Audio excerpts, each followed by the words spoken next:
For today's conversation, we are at the whiteboard. So this means we are going to do a little bit of math, but it's going to be really, really simple.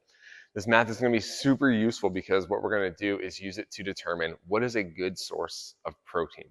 And that tends to be a pretty ambiguous term, but we're going to put some numbers to it so you can absolutely know. Now, in my mind, I want to see 20% or more of the calories of whatever that food is coming directly from protein for it to be a good source. The other thing to be aware of before we jump into this is that 1 gram of protein is equal to 4 calories. So that's how much energy it takes to use up that protein. So it started by looking at some different options for protein bars, and I wanted to make a good recommendation on which one was a good source of protein. So I'm going to use those numbers as our framework to begin, and then we'll look at another example. So ballpark, and to keep the math really simple, let's say that protein bar or whatever food it is has 200 calories in it. Most protein bars are also going to be right around 20 grams of protein. And we know that our 1 gram equals 4 calories. So if we have 20 grams, that means that comes out to 80 calories. So if 80 calories of our 200 calorie food are coming right from protein, that gives us a percentage of 40%. That's a fantastic ratio. Now, to give another example of something that's really common, like if we think about grabbing a handful of nuts, almonds, cashews, peanuts, whatever. Let's say, just for simplicity's sake, that it's the same number of calories, 200 calories in that, and let's say it's 10 grams of protein in that serving. So by doing our math again, we get to 40 calories out of that 200 that are coming right from protein.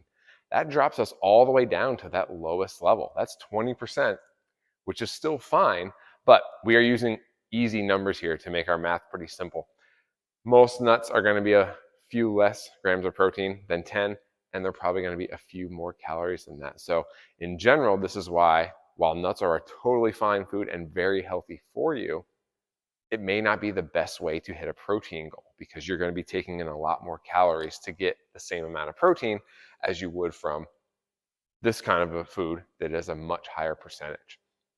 Other foods that fall into the same kind of trap are any kind of processed meats. So your bacon, turkey bacon, sausage, that kind of thing tends to be a little higher in calories and fat, a little lower on that protein, and that brings that ratio down.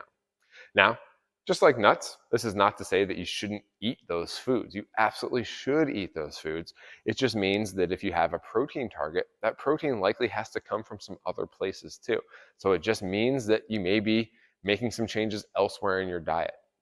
So I don't think that it is worthwhile to sit down and try to do this calculation for every single thing that you eat.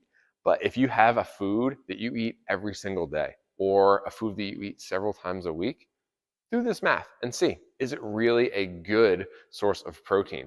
And that doesn't mean that you'll take that out of your diet. It just may mean that you're going to look elsewhere to hit that protein goal. So it's like we always recommend, I would rather you add things than take things out of your diet. Hopefully this gives you a little bit more information to make a better decision and hopefully hit a protein goal if you have one. But goes a long way if your goals are anything like building muscle, changing your body composition, or losing some weight. If you have any questions on how to do this calculation, comment below or grab me after class. I'm happy to chat a little more about it.